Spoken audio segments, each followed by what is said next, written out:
totally am not for it, but some of the lads would typically do the hot glue onto their BBU pockets. I kid you not, and that's how they would typically have their blades ready for rock and roll. And this was done in that manner. As you can see, still the bit of the hot glue that's left over from that stuff.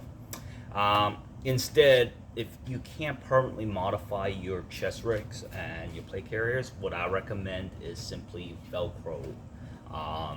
Pick them up pretty much anywhere almost around the world, unless you're in Turkestan. But typically, if you have those on there, what you can do is you could sneak behind your plate carrier and you have a blade ready to rock and roll if you need be. Now, since I got the blade out, let me show you what it looks like. Very interesting. It's a harpoon-esque blade. Edging is really well done. The rear edge this is false edge. There's no edge on there, obviously. Cerakote, very unique. So what Nate told me when he sent me this as a get well blade and also to test the market was that this was attempt at fall-edge green by mixing in some of the colors, and what they ended up coming out with was what I consider as a melon green. It's an interesting Cerakote when you try to mix two colors, so that's kind of interesting on that. Obviously 10G10, it is really well done on that side. It reminds me of the grip. I don't know why, but it reminds me of the older Ontario machete grips.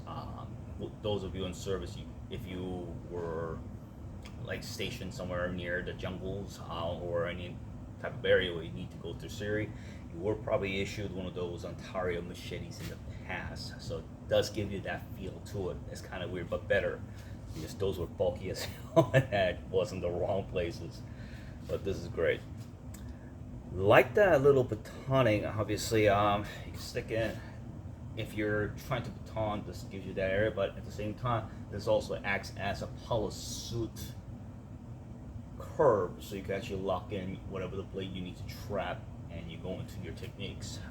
It is very comfortable and maneuverable for a blade of this size, because from the kisake, the tip, all the way to the handle meets, it's almost, I say it's close to 7.5 or longer.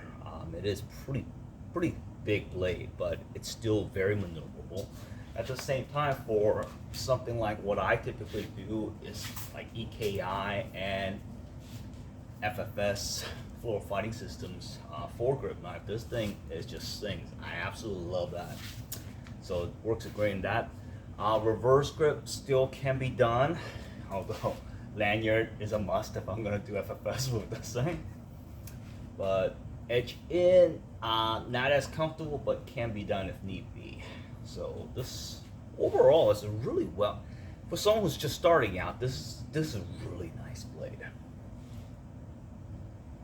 So there's a few that were made for Nate and his brothers, and this just happens to be one of them, and it's really nice. And I think my brother's gonna really like this when he gets it in his hands. Other than that, what can I say?